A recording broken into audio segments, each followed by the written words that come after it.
Hello students, now I am going to start with the new chapter, chapter 8, how do organisms reproduce. But before dealing with this question that how do organisms reproduce, I would like to ask one question that why do organisms reproduce? क्यों? क्योंकि reproduction में क्या होता है? Reproduction is the process by which parent organism it gives rise to the birth, it gives rise to the new offspring, birth to the new offsprings. So लेकिन reproduction ऐसे essential process नहीं है जो कि किसी भी ऑर्गेनिज्म के survival के लिए जरूरी है ना. बिना रिप्रोडक्शन के भी ऑर्गेनिज्म सर्वाइव करते हैं, जैसे कि स्टेराइल ह्यूमन कपल हो गया, हनी बी है, आपने देखा है मेल हनी बी, और उसके अलावा म्यूल है, हिनी है. So they can not reproduce but still they are surviving. क्यों? क्योंकि सर्वाइवल के लिए जो एसेंशियल फीचर्स होते हैं, द एसेंशियल कैरेक्टर्स होते हैं, जो एसेंशियल रिक्वायरमेंट्स होते हैं, that is the nutrition, respiration, circulation and excretion. These are already present in the organism's body. तो फिर जब सर्वाइवल के सारे कैरेक्टरिस्टिक्स मौजूद हैं तो फिर रिप्रोडक्शन की क्या जरूरत है ना. So the question is why do organisms reproduce? organisms reproduce क्यों करते हैं? अच्छा, आप ये बताओ कि जैसे किसी जगह पे आप किसी स्पीसीज को देते हैं, किसी एक पर्टिकुलर इंडिविजुअल को देखते हो और उसके अगर बहुत सारे ग्रुप ऑफ इंडिविजुअल्स प्रेजेंट हैं विच रिप्रेजेंट द स्पीसीज, तो हमें उससे क्या होता है, किसी एक स्पीसीज के बारे में पता चलता है. मान लो किसी एक पर्टिकुलर स्पीसीज का सिर्फ एक ही इंडिविजुअल है जो कि नॉन रिप्रोड्यूसिंग है, तो क्या होगा, हर एक इंडिविजुअल की एक सर्टेन एज लिमिट होती है ना, लाइफ स्पैन होता है. After that individual will die. तो अगर रिप्रोडक्शन नहीं होगा तो क्या होगा, we can not identify, we can not witness the same species और द सेम इंडिविजुअल फर्दर, है ना. तो इसीलिए why do organisms need to reproduce? For the continuance of the life. इस अर्थ पे for the continuance of the species, for the continuance of the life, reproduction is very essential process. reproduction वो process होता है जिससे कि parent offsprings they will give rise to the new parent organisms, they will give rise to the new offsprings, they will give rise to the daughter cells. So जो reproduction, it is very essential to maintain the life on the earth. So इसका answer क्या होगा? why do organisms reproduce? To maintain the life on earth. कितना खूबसूरत अर्थ है, आपने देखा है ना. डिफरेंट टाइप्स के फ्लावर्स है, बर्ड्स है, ट्रीज है, डिफरेंट टाइप के क्रिएचर्स प्रेजेंट हैं. तो इन सबको एंजॉय, इन सबको मेंटेन करने के लिए they all need the reproduction. क्यों? To maintain their continuity of the life, right. अब रिप्रोडक्शन का डेफिनेशन अगर हम देखेंगे तो what is the definition of reproduction? How will you define the reproduction? तो कई बार क्या होता है, reproduction is an essential process of the life for the maintenance of for the continuity of their life on the earth, but it is not the defining feature of the life, defining feature of the living being. defining feature क्या होते हैं? defining feature वो features होते हैं which are only present in the living organism, which are absent in non living objects. ठीक है. तो आप reproduction को देखे हुए कि there are many living organisms which can reproduce, which are surviving but they cannot reproduce. जैसे मैंने बताया था, sterile human couple, honey bee and so on. So what is the reproduction? Reproduction, it is the ability of living organism. It is the ability of living organism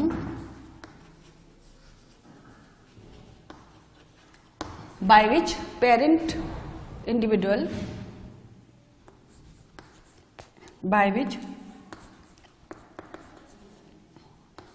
parent organisms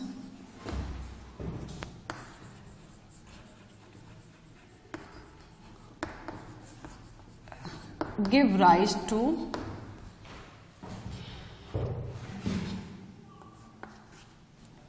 offsprings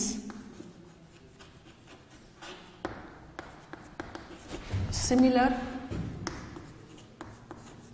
to them. ठीक है, what is the purpose of reproduction? अगर purpose हम पूछते हैं, so what is the purpose of reproduction?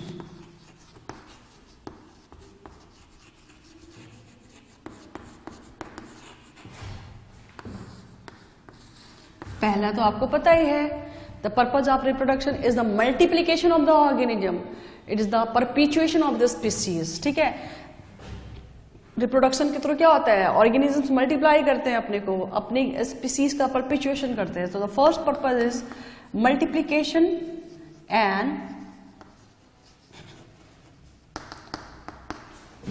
परपिचुएशन of the species.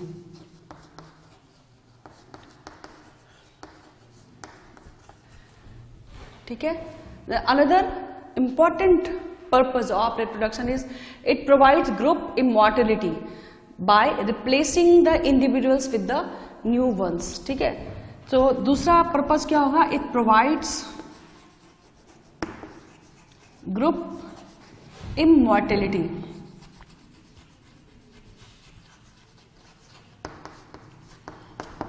by replacing the organisms with their new ones। ठीक है, जो नए ऑफस्प्रिंग प्रोड्यूस होंगे उनसे। तो इस तरह से क्या होगा कि by the process of reproduction किसी स्पीसीज का भी जो है पूरी तरीके से अर्थ से खात्मा नहीं होगा, कोई स्पीसीज पूरी तरीके से अर्थ से एक्सटिंक्ट नहीं होगी, but yes there are certain species which are now extinct from the earth, है ना, जो कि हम आगे जब बायोडाइवर्सिटी पढ़ेंगे उसमें है ये चीज। Then we will discuss that what are those species which are extinct, which are now extinct from the earth. So these are the purpose of reproduction. Now the next question is that do organisms create exact copies of themselves? The next question which is there, that do organisms create exact copies of themselves? अब हमें reproduction से तो ये तो पता चल गया कि कोई भी ऑर्गेनिज्म जो होता है वो अपने ऑफस्प्रिंग को प्रोड्यूस करता है, लेकिन अब ये है कि जो भी पेरेंट ऑर्गेनिज्म, जो भी पेरेंट जो अपना न्यू ऑफस्प्रिंग प्रोड्यूस कर रहा है, क्या उसके ऑफस्प्रिंग एकदम exactly are they like their parents? Not always. ठीक है, yes it occurs in some organisms like the unicellular organism, where in those organisms or in those cells where the cell or the organism they are dividing by the process, by the division, that is the mitosis. Mitosis is a type of division जिसमें कि क्या होगा, जो the material which contains their genetic information, it divides equally and exactly into two daughter cells, into two DNA or the two chromosome। ठीक है, and then distributed to two daughter cells। तो उस case में जब mitosis से division होता है, mitosis division के थ्रू कोई ऑर्गेनिज्म रिप्रोड्यूस करता है या कोई सेल डिवाइड करता है, then they will produce the exact copies of themselves। But most of the organisms are तो divide by meiosis division, जहाँ पे क्या होता है, there occurs the crossing over genetic, there occurs the exchange of the genetic material। तो उसमें क्या होगा, there will be slight variation। जो ऑफस्प्रिंग प्रोड्यूस होगा, जो माँ बाप, जो बच्चे पैदा होते हैं, they are not exactly similar to their parents, they are slight different from their parents due to the variation, due to the genetic exchange of the material, due to the exchange of the genetic material, right? So the question, do organisms create exact copies of themselves? Yes, it occurs in case of organisms or cells which divide by mitotic division। Mitotic division को equational division भी कहते हैं। क्यों? क्योंकि जो genetic material होता है वो इक्वली एंड एग्जैक्टली डिवाइड होता है दो मतलब एक single genetic material will divide to two genetic material, एक सिंगल क्रोमोसोम है तो वो दो क्रोमोसोम बनाएगा, जिसमें कि amount and the quantity and the quality of the genetic material will be the exactly same as that of the parent cell, right? अब जो है what is the thing, वो कौन सी चीज है जिसके चलते जो इंफॉर्मेशन है या जो कैरेक्टरिस्टिक्स हैं जो पेरेंट्स में मौजूद हैं वो बच्चों में भी सिमिलरली एग्जैक्टली जाती है. What is the thing which transmits the characters from the parents to the offsprings? These are the chromosomes. These are the genetic materials which are present in the nucleus. हमने 9th standard में cell जब पढ़ा था तब आपने पढ़ा होगा कि सेल जो होता है हर सेल, बॉडी का हर एक cell, it consist of nucleus, ठीक है. और उस न्यूक्लियस में क्या होता है, कुछ जेनेटिक मटेरियल प्रेजेंट होते हैं which are known as chromosome. Suppose this is a cell, it consist of a nucleus, and inside this nucleus a genetic material is present which is known as chromosome. ये जो है chromosomes होते हैं. Chromosomes में क्या होता है, genetic informations are present in the form of DNA. Chromosomes में क्या होता है, it consist of genetic informations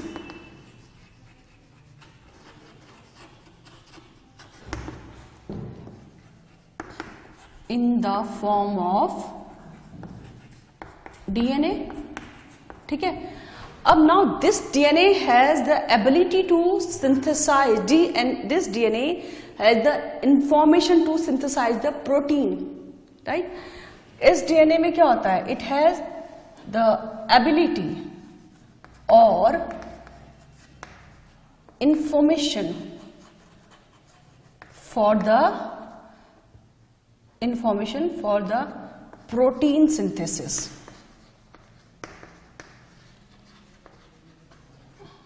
ठीक है. तो बेसिकली हम ये कह सकते हैं कि देयर आर द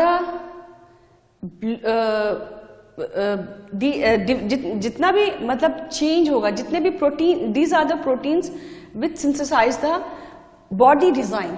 ठीक है, प्रोटीन्स जो होते हैं ये बॉडी डिजाइन्स को सिंथेसाइज करते हैं. अब अगर प्रोटीन डिफरेंट होगा तो क्या होगा, बॉडी डिजाइन जो है दैट विल बी डिफरेंट. अगर प्रोटीन सेम होगा तो the body design will be the same. तो इसीलिए जो माइटोटिक डिवीजन से जो ऑर्गेनिज्म प्रोड्यूस होते हैं, डिवीजन जिनमें या जिन सेल्स में माइटोटिक डिवीजन होता है, तो उनमें क्या होगा, जो पेरेंट सेल के जो डीएनए हैं और जो ऑफस्प्रिंग के डीएनए हैं, they have the similar type of the genetic material DNA. तो similar type of DNA protein synthesis will be there. तो क्या होगा, their design, body design will be of the similar type. ठीक है, तो this is how the genetic information. Now this chromosome, it is responsible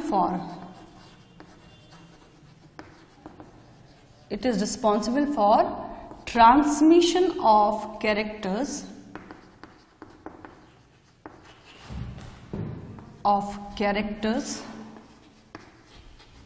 from parents to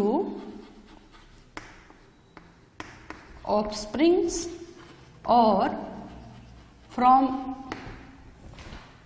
parent to the offspring, parent cell to the offspring cells. ठीक है,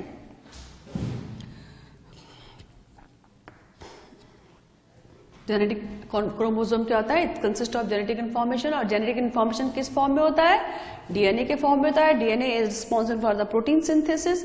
अगर similar protein है, similar DNA है तो क्या होगा, सिमिलर प्रोटीन सिंथेसिस होगी और it will form the similar copies of the exact copies of the offspring as that of the parent cell.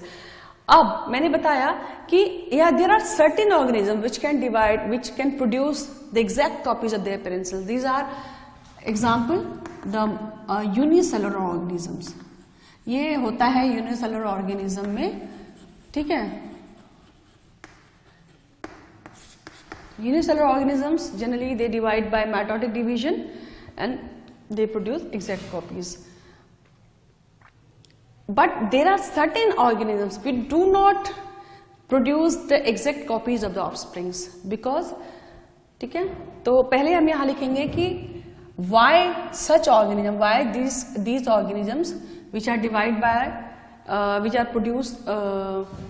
produce the exact copies because they are divided by mitotic division. But there are certain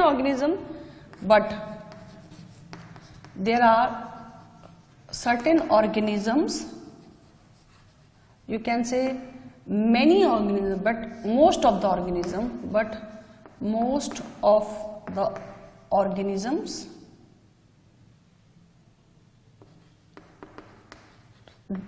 divide by meiotic division. ठीक है, so the which results in a slightly different offspring as that of the parents. So offsprings will show variation. अब जब offsprings जो है parent cell से different होंगे तो ये क्या करेंगे, क्यों डिफरेंट होंगे because they will show variation. Why? Meiosis division में क्या होता है, there occurs particular step that is known as the crossing over.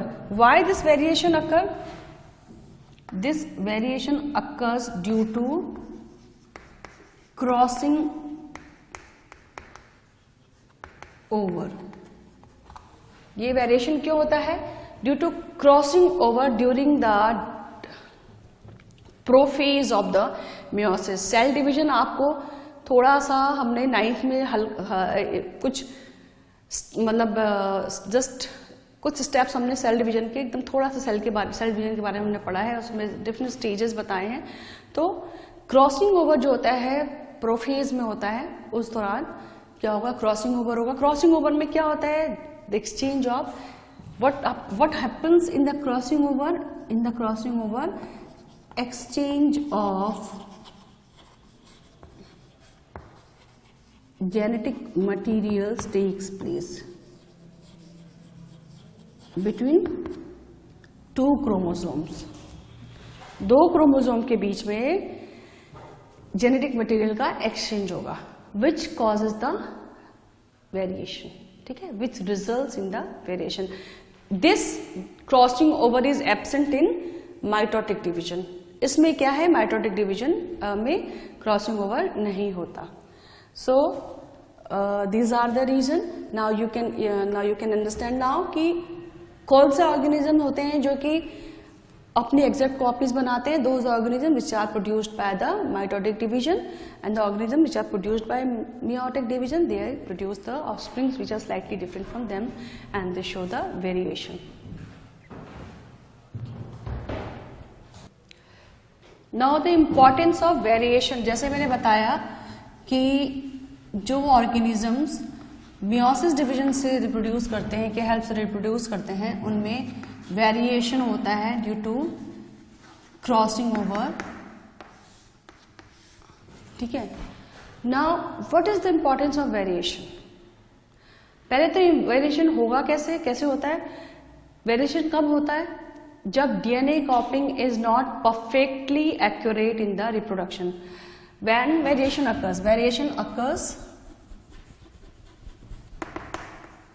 occurs when DNA copying is not perfectly accurate in the reproduction. Perfectly accurate in the reproduction. ठीक है,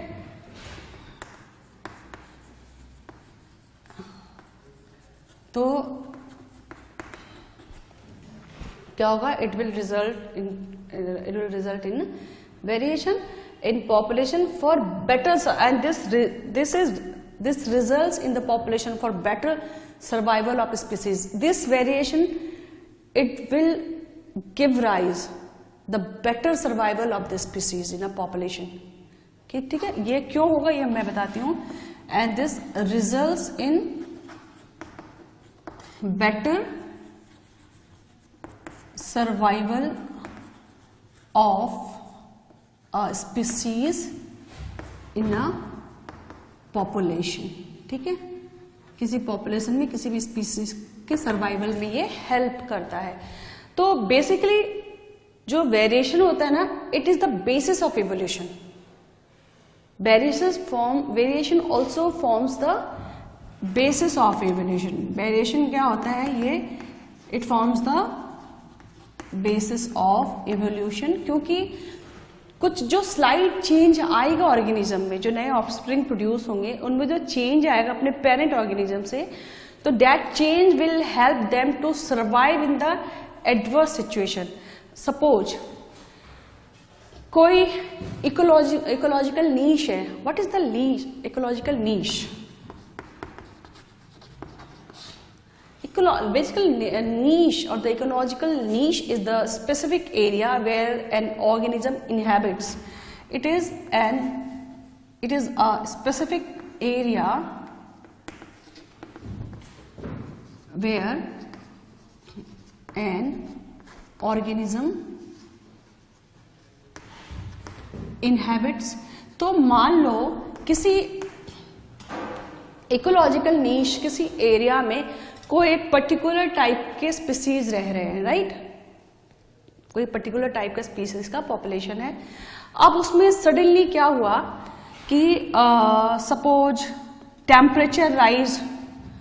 temperature increase हुआ या decrease हुआ, water level very करा, या मीटेओराइट्स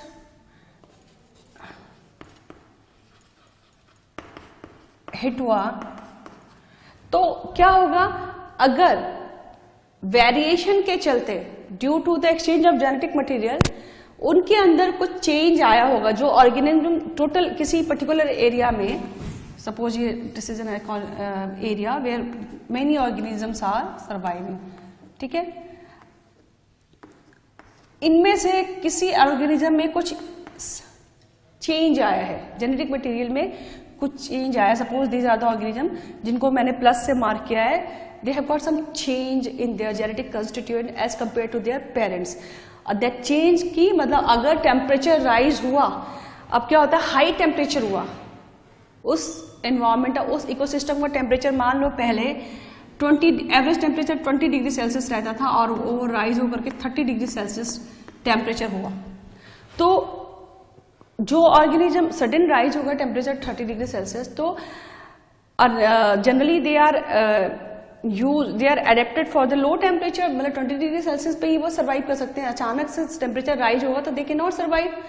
तो अगर किसी नीश में स्पीसीज में वेरिएशन नहीं होगा तो क्या होगा? कभी कोई क्लाइमेटिक चेंज हुआ, सडनली चेंज हुआ टेम्परेचर में, तो सारी की सारी स्पीसीज वहां पे खत्म हो जाएगी ना। तो क्या होता है, अगर यही वेरिएशन हुआ होता, अगर ठीक है उनमें कुछ जेनेटिक मटेरियल में कुछ चेंज आता, उनमें कुछ नई क्वालिटी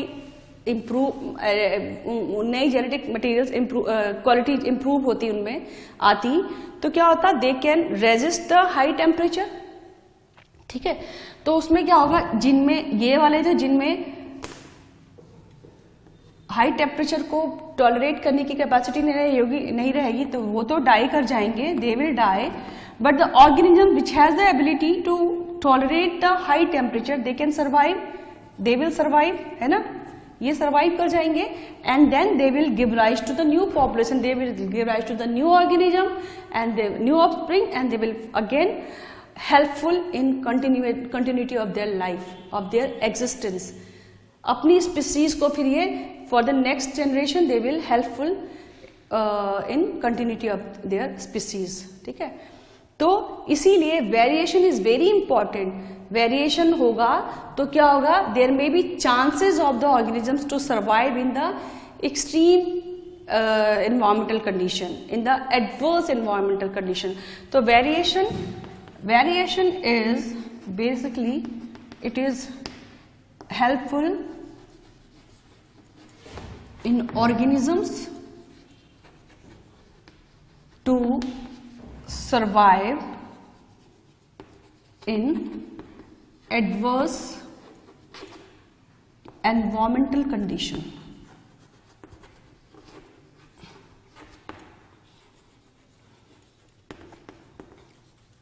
कंडीशंस, है ना।